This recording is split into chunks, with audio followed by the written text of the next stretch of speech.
구주대망 2021년 4월 18일 주일 예배 시작하겠습니다. 사도신경으로 신앙 고백하겠습니다. 나는 전능하신 아버지 하나님, 천지의 창조주를 믿습니다. 나는 그의 유일하신 아들, 우리 주 예수 그리스도를 믿습니다.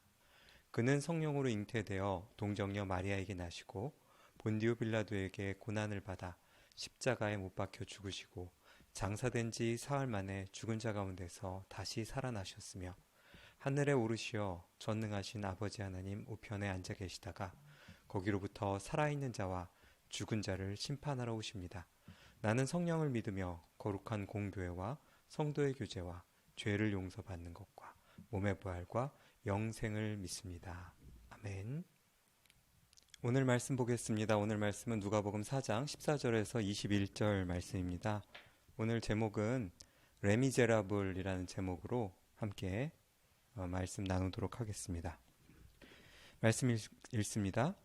예수께서 성령의 능력으로 갈릴리에 돌아가시니 그 소문이 사망에 퍼졌고 친히 그 여러 회당에서 가르치심에 뭇사람에게 칭송을 받으시더라. 예수께서 그 자라나신 곳 나사렛에 이르사 안식일에 늘 하시던 대로 회당에 들어가사 성경을 읽으려고 서심해 선지자 이사야의 글을 들이거늘 책을 펴서 이렇게 기록된 데를 찾으시니 곧 주의 성령이 내게 임하였으니 이는 가난한 자에게 복음을 전하게 하시려고 내게 기름을 부으시고 나를 보내사 포로된 자에게 자유를 눈먼 자에게 다시 보게 함을 전파하며 눌린 자를 자유롭게 하고 주의 은혜의 해를 전파하게 하려 하심이라 하였더라. 책을 덮어 그 맡은 자에게 주시고 앉으시니 회당에 있는 자들은 다 주목하여 보더라.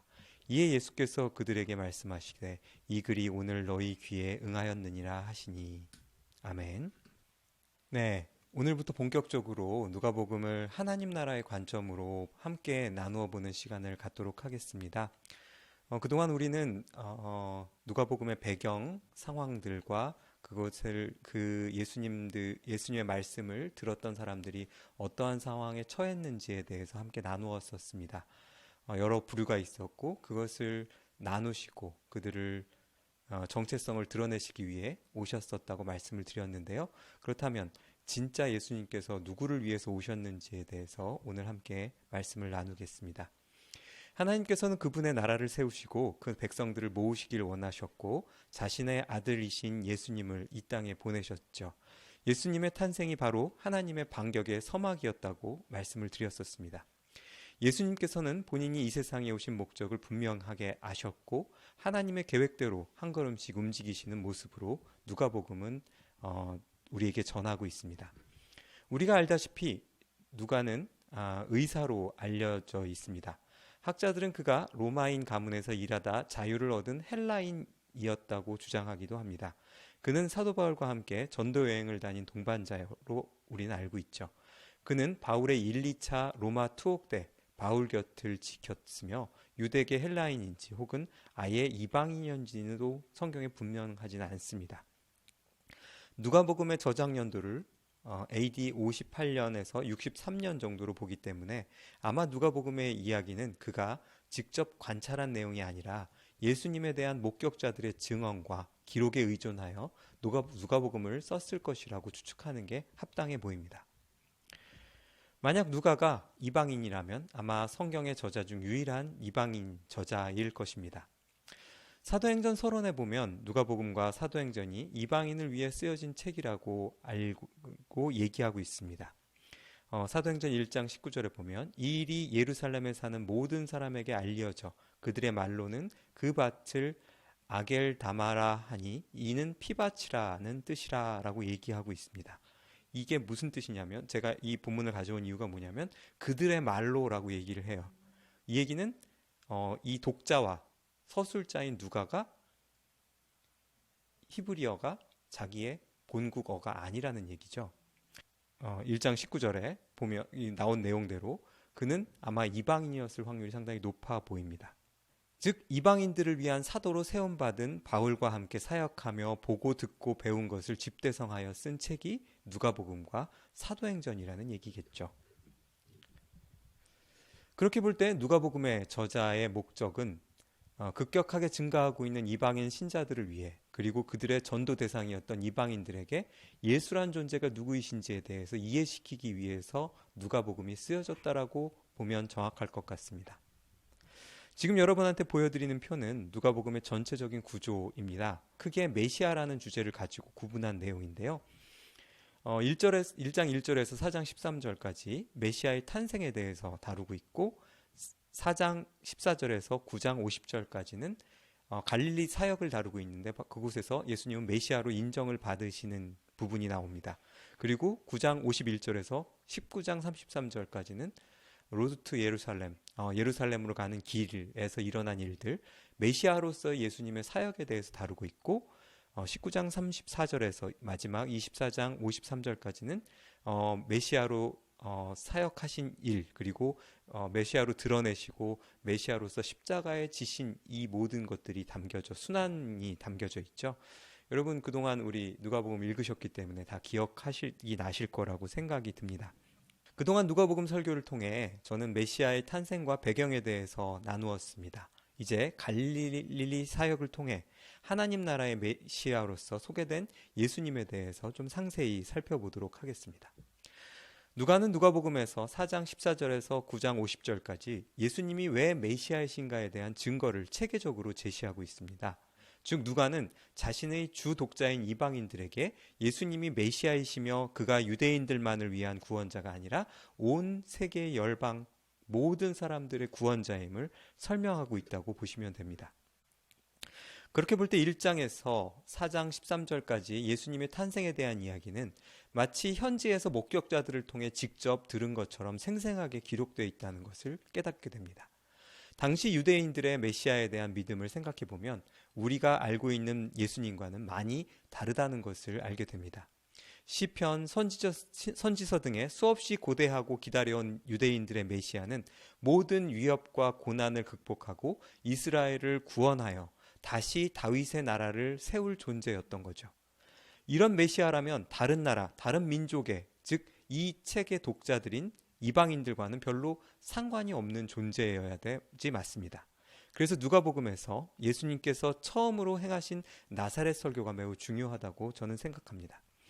지난 설교에서도 간단하게 다루긴 했지만 이 설교는 하나님께서 자신을 이 땅에 보내신 이유가 분명히 드러나는 예수님의 사명 선언문이라고 말씀을 드렸었습니다. 마귀에게 시험을 받으신 후 예수님께서는 성령의 능력이 충만하여 갈릴리로 가셨다고 오늘 본문은 시작합니다. 그리고 그 지역에 여러 회당을 다니시며 하나님 나라를 가르치시고 듣는 사람들의 칭송을 받으셨다고 기록하고 있습니다. 제대로 된 메시지가 선포되지 않았던 시대이기 때문에 그랬던 것 같아요. 그리고 예수님은 자신이 자라나신 나사렛에 들어가 회당에서 하나님의 말씀을 가르치시기 위해 서십니다. 그리고 말씀을 관리하는 자가 그에게 말씀을 줬는데 그 본문이 이사야 61장 1절에서 2절 말씀이었던 것으로 추측됩니다. 오늘 본문의 그 부분을 다시 읽어보겠습니다. 주의 성령이 내게 임하셨으니 이는 가난한 자에게 복음을 전하게 하시려고 내게 기름을 부으시고 나를 보내사 포로된 자에게 자유를 눈먼 자에게 다시 보게 함을 전파하며 눌린 자를 자유롭게 하고 주의 은혜의 해를 전파하게 하려 하심이라 하였더라. 네, 제가 지금 표를 보여드리는데요. 이사야 61장 1절에서 2절 그리고 누가복음 4장의 이 내용들을 비교를 해보고 있습니다. 거의 비슷하지만 예를 들면 두 번째 단락에 보시면은 복음이라고 번역된 것을 히브리 성경에는 아름다운 소식이라고 번역되고 있지만 70인역 그 구약 성경의 헬라어 번역본에 보면 똑같은 단어를 쓰고 있습니다. 근데 이제 순서가 바뀌어서 이사야서에는 기름을 먼저 부었는데 그 이유가 가난한 자에게 복음을 전하는 거고 누가복음에서는 가난한 자에게 복음을 전하게 하려고 내게 기름을 부으셨다라고 이제 순서가 바뀌긴 하지만 히브리어의 특징을 볼 때 그렇게 중요한 문제는 아닌 것 같습니다. 세 번째 단락이 약간 다른데요. 나를 보내사 마음이 상한 자를 고치며라는 부분이 생략됐고 대신에 포로된 자에게 자유를 눈먼 자에게 다시 보게 함을 전파하며 그리고 갇힌 자가 아니라 눌린 자를 자유롭게라고 달리 좀 번역이 되고 있고 눈먼 자에게 다시 보게 함을 전파하며라는 부분이 추가되어 있습니다. 그리고 여호와의 은혜의 해와 우리 하나님의 보복의 날을 선포하며, 여기에 보복이라는 복수의 날이라고 번역할 수도 있지만 오히려 심판의 날이라고 번역할 수도 있거든요. 그래서 그 부분을 빼고 은혜의 해를 전파하게 하려 하심이라 라고 조금 축약해서 얘기를 하고 있습니다. 저는 이 본문을 보면서 좀 고민을 많이 했습니다. 이게 구약 성경의 그 부분과 약간 다르게 나왔는데 그 이유가 무엇일까를 고민을 해봤는데요. 일단 이사야 61장을 좀 이해하는 게 중요한 것 같아요. 이사야 61장은 이사야서에서도 매우 중요한 장으로 알려져 있는데 별명이 있습니다. 종의 노래라고 별명이 붙여져 있는데, 이사야 61장 처음 부분에는 여호와의 종이 나타나서 5개의 사명을 이룰 것이다 라는 노래를 담고 있습니다. 근데 되게 중요한 것은 그 종이 1인칭으로 얘기한 걸로 적혀 있어요. 여러분 잘 생각해 보십시오. 이사야가 하나님으로부터 예언을 듣고서 그것을 선포하는데, 이 부분은 마치 자기가 여호와의 종인 것처럼 1인칭으로 쓰고 있다는 거예요. 그래서 저는 사실 되게 어색할 수도 있거든요. 여호와의 종이 오리니 그 종이 이런 일들을 하리라라고 하는 게 이사야의 관점에서는 맞는데, 여기는 1인칭으로 쓰여져 있다는 거죠. 그래서 여호와의 종, 즉 메시아의 사명을 이야기하는 매우 중요한, 이사야서에서 되게 중요한 장입니다. 이 본문이 거의 그대로 말씀드린 대로 인용되었지만 조금 다른 내용들이 있고 더 구체화된 내용이 있어요. 그래서 저는 이것이 메시아의 사명을 더 확장시키고 더 구체화한 것이 아닐까라고 생각했습니다.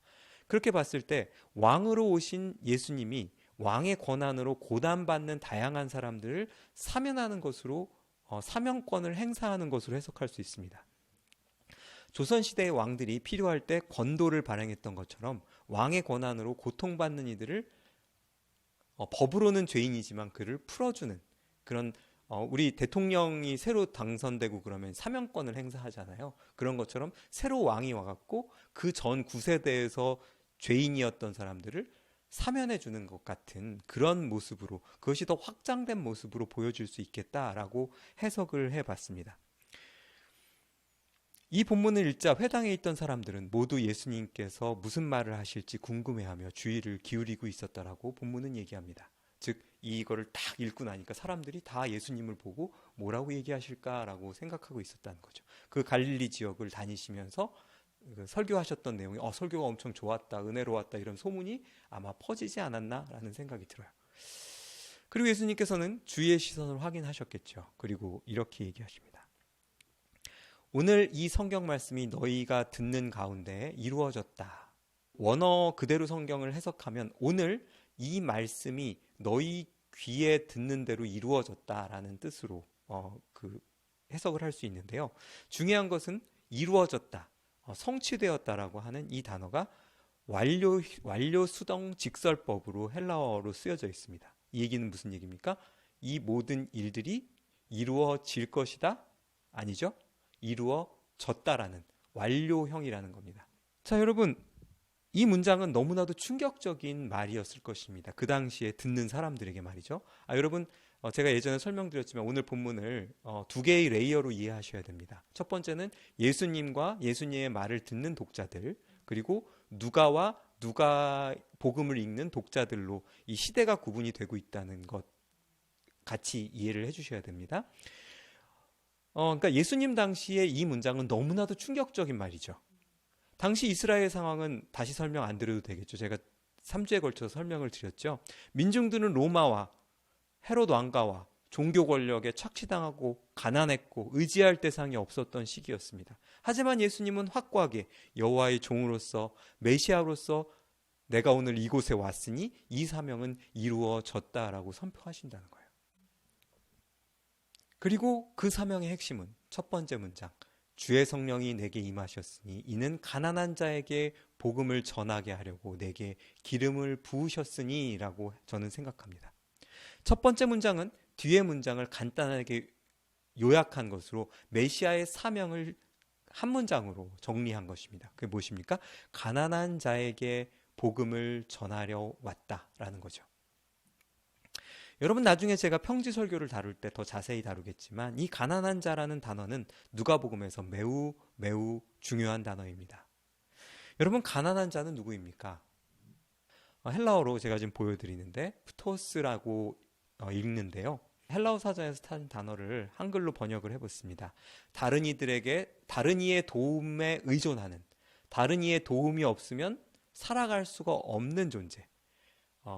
poor, 불쌍한, miserable, 비참한, 그 다음에 shabby, 초라한, 그 다음에 자기 나라조차 없어서 도망 다니는, 흡슬러 다니는 난민 같은 사람들을. 그리고 제가 자료를 좀 찾아보니까요, 이 프토스라는 단어는 다른 헬라어 중에서 가난한 자를 의미하는 단어가 3-4개 정도가 이상 있는데 이 단어들 중에서 가장 아무것도 없는 자를 얘기해요.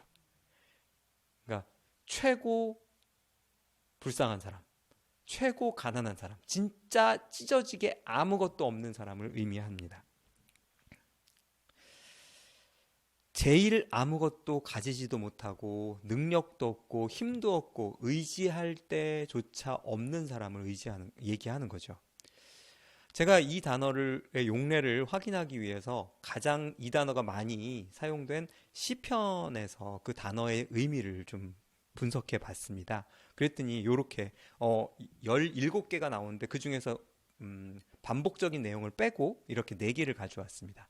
시편 14편 6절입니다. 너희가 가난한 자의 계획을 부끄럽게 하나 오직 여호와는 그의 피난처가 되시도다. 즉 하나님이 피난처 되시는 자가 가난한 자이죠. 시편 25편 16절입니다. 주여 나는 외롭고 괴로우니 내게 돌이키사 나에게 은혜를 베푸소서. 여기서는 가난한 자라는 단어가 괴롭다라는 뜻으로, 고통스럽다라는 뜻으로 번역이 됩니다. 시편 88편 15절은 내가 어릴 때부터 고난을 당하여 죽게 되었사오며 주께서 두렵게 하실 때에 당황하였나이다. 고통스럽다. 제대로 살지를 못했다. 이런 뜻을 갖고 있습니다. 자, 시편 34편 7절입니다. 여호와의 천사가 주를 경외하는 자를 둘러 진치고 그들을 건지시도다. 네, 주를 경외하는 자를 가난한 자랑 같은 단어로 번역을 했다는 거죠. 여러분 매우 흥미롭지 않습니까? 우리는 가난한 자 하면 돈이 없는 사람, 집이 없는 사람, 남한테 구걸하는 사람 정도로 생각했지만 성경에서 얘기하는 가난한 자라는 것은 말 그대로 아무에게도 의지할 데가 없고 기댈 데가 없고 아무것도 가지지 못한 진짜 하찮은 존재, 불쌍한 존재를 의미한다고 저는 정리해 봤습니다. 즉 물질적 가난만을 의미하는 것이 아니라 마음이 괴롭고 고통당하는 자를 포함하고 심지어는 교만하지 않고 하나님을 의지하는 자를, 하나님께 그 믿음을 두는 자를 의미한다라고 얘기할 수 있어요. 그렇다면 예수님께서 이 땅에 하나님의 종으로 메시아로 오신 목적이, 그분의 사역 대상이 가난한 자였다고 얘기하시는 것은 좀 더 우리가 고민해야 될 필요가 있다고 생각합니다. 이렇게 예수님께서 선언하시고 그 다음에 선언 이후에 어떻게 움직이셨는지는 제가 지금 보여드리고 있는데요. 22절, 오늘 본문 바로 다음 22절에서 30절까지 나사렛에서 배척받고 쫓겨나십니다. 그리고 31절에서 37절까지 가버나움에서 귀신 들린 자를 고치시고 38절에서 41절에 온갖 병자를 고치시고 또 32절에서 44절 붙잡은 자, 여기에 우리와 함께 더 있으세요라고 얘기했을 때 뭐라고 얘기하시죠? 저번에 제가 말씀드렸죠. 온 동네에 내가 가서 이 복음을 다 전해야 된다라고 하면서 거기를 떠나시는 모습이 등장을 합니다. 그리고 계속해서 누가복음에는 사회적 약자들, 힘없고 어려운 사람들을 만나고 그들을 도우시는 예수님의 모습이 등장을 하죠. 이렇게 볼 때 예수님의 사역의 대상은 가난한 자가 맞습니다. 영적, 경제적, 사회적 약자를 의미한다는 것을 우리는 깨닫게 된 거죠. 귀신 들린 자, 온갖 병든 자, 차별받던 여성, 그리고 삭개오 같은 사람들이 사회적 약자, 가난한 자라고 누가복음은 지속적으로 얘기하고 있다는 겁니다. 여러분 어떻게 보면 삭개오 같은 사람은 부자에다가 남을 착취하는 나쁘고 많은 걸 가진 사람이라고 해석할 수 있겠지만 예수님이 볼 때는 그는 어떤 사람입니까? 불쌍하고 처참한 존재라고 우리에게 누가복음은 얘기하고 있다는 거예요. 재미있는 것은 누가는 선택받았다고 믿었던 유대인에 비해 영적 약자인 이방인들을 위해 22절에서 30절의 내용을 쓴 것이 아닌가라고 저는 생각하게 됩니다. 나사렛에서 자신의 고향에서 배척받는 예수님의 이야기가 등장을 하는데요. 처음에는 이 선언을 듣고 나사렛 사람들이 기뻐했다라고 나오는데 점점 분위기가 이상해집니다. 저 사람 저기 그 마리아 아들 아니야? 그 요한의 아들 아니야? 막 이러면서 거기서 뭐 어린 시절 막 이렇게 요셉 그 얘기하죠.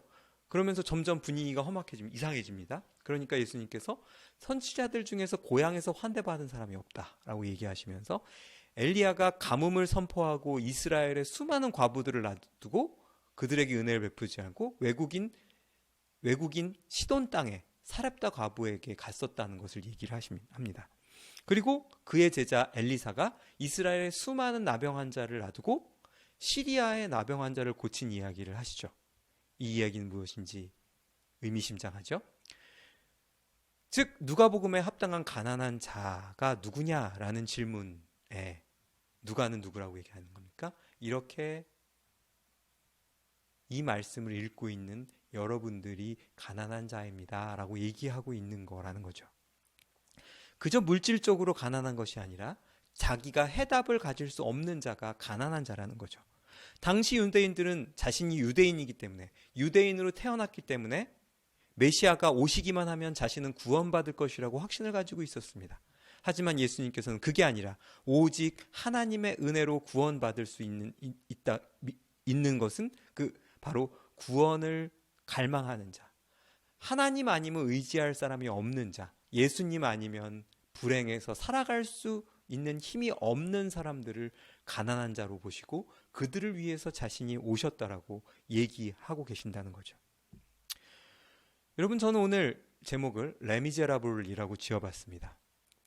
제가 사실은 프랑스어를 하는 친구의 녹음을 해갖고 들려드리려고 했는데 이 프랑스어가 이 알 발음이 되게 희한하게 나더라고요. 그래서 근데 어쨌든 레미제라블이라고 읽습니다. 레미제라블 뭐 이렇게 정도 될 텐데 이 S는 뒤에 두 개 S는 묵음이 되고요. 이 단어의 뜻은 비참한 자들 복수로 정도로 해석할 수 있습니다. 불쌍한 사람들 정도로 해석됩니다. 워낙 유명한 작품이어서 뮤지컬이나 영화를 한 번 정도는 다들 보시지 않았을까라고 생각이 듭니다. 프랑스의 대문호 빅토르 위고의 소설이기도 하면서 그 소설이 너무 사랑을 받아서 뮤지컬과 영화 등 다양한 방법으로 다시 해석이 되고 있는 위대한 어떤 사람은 인간이 만든 작품 중에 세계 안에 든다라고까지 얘기를 할 정도의 작품입니다. 여러분, 이 이야기는 다들 아시겠지만 제가 한번 정리를 해보면 그렇습니다. 장발장이라는 주인공이 있습니다. 그는 매우 가난해서 7 조카를 먹이기 위해 빵을 훔치다가 잡혀서 5년형을 받습니다. 하지만 그는 감옥에서 계속해서 4번이나 탈옥을 시도하다가 총 19년 동안 감옥 생활을 하다가 가석방이 됩니다. 가석방이 된 처지였기 때문에 제대로 취업을 할 수도 없었고 제대로 된 직장을 가질 수도 없었고 그러다 보니까 일했는데 그 임금도 뛰기도 하고 너무 불쌍한 삶을 살아요. 그래서 그 감옥에서 일하면서 되도 않는 임금 19년 동안 일했는데 100프랑, 109프랑 정도 갖고 있는데 그게 전 재산이니까 그걸 쓸 수는 없고 정말 비참하게 이렇게 동네를 돌아다니면서 분노하고 이 세상에 분노하고 하늘에 분노해서 모두에게 복수를 하리라고 결심하는 그런 인물이었습니다. 그렇지만 오갈 데 없는 이 장발장을 만난 미뉴엘 주교는 그를 자신의 집으로 들이고 자기가 먹는 것과 똑같은 음식을 함께 나누면서 그를 환대하고 자기 옆방에 재웁니다. 하지만 식사를 하면서 식기들을 보면서 이거 은이네 하면서 장발장은 아까 말씀드렸죠. 세상에 복수를 하기 위해서 그런 일들을 꾸미다가 이 은식기 6벌의 은식기를 훔치기로 결심합니다. 주교가 잠들어 있을 때 몰래 이걸 해갖고 창문으로 도망치죠. 그러다가 붙잡히게 됩니다. 하지만 놀라운 기적이 일어나죠. 미니엘 주교는 상황을 눈치채고, 미르엘 주교인데 죄송합니다. 그에게 왜 내가 준 촛대를 가져가지 않았느냐는 핀찬을 듣습니다. 그리고 그 촛대를 챙겨서 장발장에게 주죠. 그러면서 이 주교님이 이렇게 얘기합니다. 내 형제 장발장이여, 당신은 이제 악이 아니라 선에 속한 사람입니다. 나는 당신을 위하여 당신의 영혼을 샀습니다. 나는 당신의 영혼을 음울한 곳에서 구원하여 하나님께 바칠 것입니다. 라고 얘기를 해요. 이 소설에는 다양한 인간 군상들이 등장합니다. 모두 레미제라블들, 불쌍하고 처참하고 부족한 인간들입니다. 모두 가난한 사람들인 것이죠. 그들은 모두 서로를 자신만의 기준으로 판단하고 속이고 빼앗고 죽이면서 살아갑니다. 하지만 그 중간에 서 있던 장발장은 미르엘 주교를 통해 은혜를 경험하고 전혀 다른 사람이 되어 은혜의 빚진 자가 되어버립니다. 그리고 그 이후 그는 아예 다른 인생을 살게 되죠. 그는 가능하면 주변의 가난한 자들을 위해 살아가게 됩니다. 제가 되게 재미있는 레미제라블의 한 장면을 이렇게 캡처해 왔는데요. 제가 한번 읽어보겠습니다. 한번 들어보시기 바랍니다. 주교님, 은그릇 바구니가 어디 있는지 아시나요? 주교가 대답했다. 물론이죠. 정말 다행이군요. 또 전 또 무슨 일이 일어난 줄 알았어요. 주교는 방금 꽃밭에서 그 바구니를 찾았다. 그는 부인에게 바구니를 건네주었다. 여기 있습니다. 세상에 아무것도 없잖아요. 그릇은요? 아니, 부인이 걱정하는 게 은그릇이었습니까? 그렇다면 잘 모르겠는데요. 어쩌면 좋아요. 도둑 맞은 거예요. 어제 왔던 그 사내가 훔쳐간 거라고요. 마글로아르 부인은 재빨리 기도실로 뛰어갔다가 주교에게 돌아왔다. 주교는 화단에 앉아 바구니가 땅에 떨어졌을 때 꺾인 기용의 물레나무를 들여다보고 있었다. 그는 마글로아르 부인의 고함 소리에 자리에서 일어났다. 주교님, 그는 달아났어요. 은그릇을 도둑 맞았다고요. 그는 뜰 건너편을 보았다. 담장에 흔적이 남아 있었다. 담 추녀가 무너져 있는 것이 보였다. 저기에요. 저걸 넘고 코슈필레 거리로 도망쳤어요. 세상에나, 어떻게 이런 일이. 우리 은그릇을 훔쳐가다니. 주교는 가만히 서 있다가 마글로아르 부인에게 조용히 이야기했다. 그 은그릇이 우리 물건이었던가요? 마글로아르 부인은 넋이 나가 멍하니 듣고 있었다. 잠시 침묵이 흘렀다. 주교가 다시 입을 열었다. 마글로아르 부인, 다 내 잘못입니다. 우리가 그 은그릇을 가지고 있었지만 그것은 가난한 사람들의 것입니다. 그 사내는 어땠습니까? 가난한 사람들이었죠? 그게 대체 무슨 말씀이세요? 마글로아르 부인이 말을 이었다. 저나 아씨 때문이 아니에요. 저희는 상관없어요. 하지만 주교님은 앞으로 어떻게 음식을 드시겠어요? 주교가 깜짝 놀라 노부인을 바라보았다. 무슨 걱정입니까? 녹그릇이 있는데. 그 녹그릇은 냄새가 나요. 그럼 쇠 그릇이 있잖아요. 쇠에서는 이상한 맛이 나요. 그럼 나무 그릇을 쓰면 되겠군요. 잠시 뒤 주교는 어제 장발장과 나란히 앉았던 그 식탁에서 아침을 먹고 있었다. 이행부의 예하는 아무 말 없이 앉아 있는 누이 동생과 중얼거리는 마글로아르 부인에게 빵을 우유에 적셔 먹으니 스푼이 필요 없다고 유쾌하게 떠들고 있었다. 네.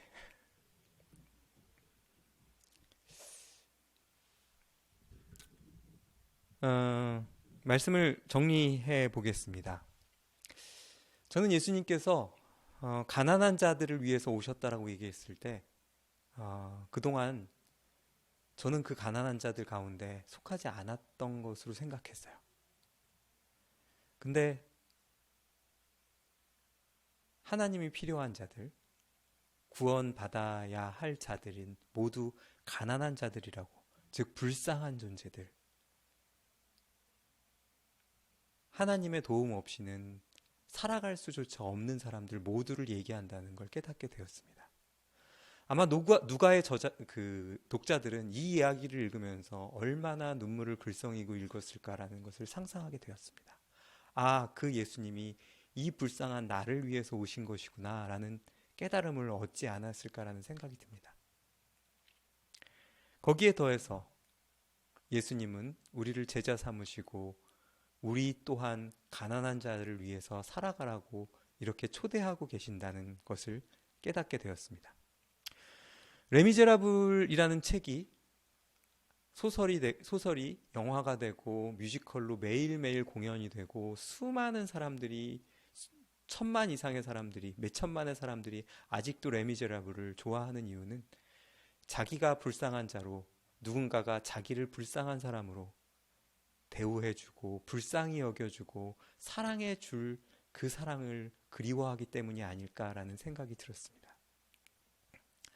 사랑하는 아인교회 성도 여러분, 여기 계신 지금 이 자리에서 예배에 참석하는 모든 분들이 우리가 바로 레미제라블이었구나 라는 사실을 깨닫고 또 감사하는 여러분들이 되었으면 좋겠습니다. 그리고 주교의 말처럼 장발장 형제여, 당신을 사서 내가 하나님께 바치겠다라는 그 말을 우리 이웃들에게, 우리 주변의 가난한 자들에게, 레미제라블들에게 전할 수 있는 우리들이 되었으면 좋겠습니다. 사진 한 장을 마지막으로 보여드리겠습니다. 지금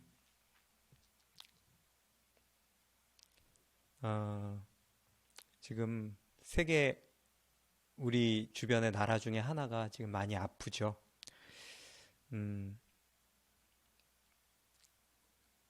민주정이 성립이 되고 재선까지 됐는데 군부가 쿠데타를 일으켜서 많은 사람들이, 많은 민족들이 하나 되어서, 되게 다양한 민족이 살고 있는 나라거든요. 군부에 싸우고 목숨을 내걸고 있습니다. 근데 SNS에 어떤 사람이 이 플랜카드를 들고 있는 사진을 보면서 가슴이 먹먹해졌습니다. 우리는 이제 700명이 죽었다. 70일 동안 700명이 죽었을 뿐이다 정도로 해석해야 될까요? UN 당신들은 계속해서 천천히 해도 된다. 우리는 여전히 수백만이 남아있기 때문이다 라는 뜻입니다. 미얀마에서 자유를 위해서 목숨을 거는 수많은 사람들의 이야기를 보면서 늘 가슴이 먹먹했는데, 오늘 본문을 준비하면서 거기서 목숨을 걸고 싸우는 사람들이 생각이 났습니다. 물론 군부가 물러난다고 그들이 구원받는 것은 아닐 겁니다. 그들은 여전히 불교, 이슬람, 기타 종교들을 믿겠죠. 하지만 일단 그들에게 필요한 것들을 나눠주셨던 예수님처럼 그들이 아플 때 먼저 그 아픔을 함께 고통스러워하면서, 또 그들이 배고플 때 그 배를 채우기 위해서 애쓰시고 힘쓰셨던 예수님의 그 모습들이 바로 그 사명대로, 예수님이 오신 목적대로 하셨던 것이구나라는 것을 깨닫게 되었습니다.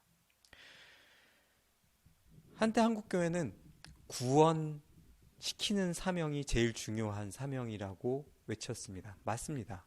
그렇지만 예수님께서는 구원과 함께 눈물 흘리고 함께 고통스러워하고 그 고통을 해결해 주기 위해서 애쓰시고 힘쓰시고 지금도 그렇게 하고 계신다는 사실을 우리가 기억했으면 좋겠습니다. 미얀마를 위해서 뭔가 함께 할 수 있는 것이 있는지 함께 고민하는 기간이 되었으면 좋겠고요. 부활절 헌금 해주신 분들이 계신데 그거라도 도움이 될까 한번 고민해 보게 되었습니다. 네, 앞으로 누가복음을 계속 가게 될 건데요. 시리즈 제목 기억하시나요? 누가복음 속 하나님 나라. 제가 이 설교를 한 이유는 바로 렘 미저러블들을 통해서 채워진 하나님 나라를 보았기 때문입니다. 나도 그렇고 예수님을 모르는 사람들 모두가 불쌍한 존재들입니다. 가난한 자들. 그들이 우리 먼저 도움받은 이들, 먼저 구원받은 우리들을 통해서 동일하게 불쌍히 여김받고 구원받는 그러한 놀라운 일들이 일어나기를 소망하면서 말씀 마치겠습니다. 기도하겠습니다. 하나님 감사합니다. 의지할 데 없고 주의 도움 아니면 죽을 수밖에 없는 우리를 위해 친히 오셔서 십자가에 달려 돌아가신 주님의 은혜를 이 시간 바라봅니다. 주님께서 불쌍한 우리들을 위해 우리들에게 복음을 전하기 위해 이 땅에 오셨고 십자가에 달려 돌아가시기 위해 묵묵히 주님의 길을 걸어갔던 것을 이 시간 따라가 봅니다. 주님께서는 사명선언 하신 대로 그대로 죽기까지 우리를 위해 애쓰시고 힘쓰시고 눈물을 흘리셨던 것을 다시 한번 확인합니다. 우리가 먼저 그 은혜를 받은 자로서 어떻게 살아야 할지, 그 나라를 확장하기 위해 어떻게 움직여야 하고 무엇을 고민해야 하고 무엇을 기도해야 하며 무엇을 위해 헌신해야 될지 이 시간 다시 한번 바라봅니다. 그 은식기가 우리들 것이었나요? 라는 주교의 질문이 우리의 가슴을 때립니다. 주님께서 우리에게 잠시 허락하신 것들을 우리의 것으로 착각하고 그것을 지키기 위해 다른 불쌍한 자들을 외면했던 것은 아닌지 이 시간 다시 한번 돌아보게 하여 주시옵소서. 주님께서 우리의 삶에 이정표 되시고 먼저 걸어가신 그 길을 우리도 함께 따라 하나님 나라를 이루어 갈 수 있는 아름다운 사람들, 성도들 되게 하여 주시옵소서. 이제는 우리 주 예수 그리스도의 은혜와 하나님 아버지의 사랑과 성령님의 교통하심이 오늘 함께 예배드린 모든 이들에게 아름다운 사람들, 성도들 머리와 그 가족 위에 이제부터 영원히 함께 계실지어다. 아멘. 아멘. 감사합니다. 오늘도 예배 온라인으로 좀 힘드시겠지만 계속해서 늘 참석해 주셔서 감사하고요. 여러분들이 여러분들이 계속 온라인 예배 가는 게 너무 힘들다라고 얘기를 하셔서 좀 이렇게 돌아가면서 이렇게 함께 예배를 드리는 건 어떨까 그런 생각도 하고 기도하기 시작했습니다. 다양한 방식으로 좀 어떻게 가능할까 고민하고 있는데요. 여러분 좋은 아이디어 있으면 얘기해 주시고요. 코로나가 잠잠해질 줄 알았는데 점점 더 심해져 가고 있는데요. 빨리 여러 문제들이 해결되어서 걱정 없이 함께 예배드리는 날을 우리 소망하면서 함께 기도해 주셨으면 좋겠고요. 그 중간 과정 가운데도 우리 함께 얼굴 보고 함께 예배드릴 수 있는 방법이 없나 함께 고민해 주셨으면 좋겠습니다.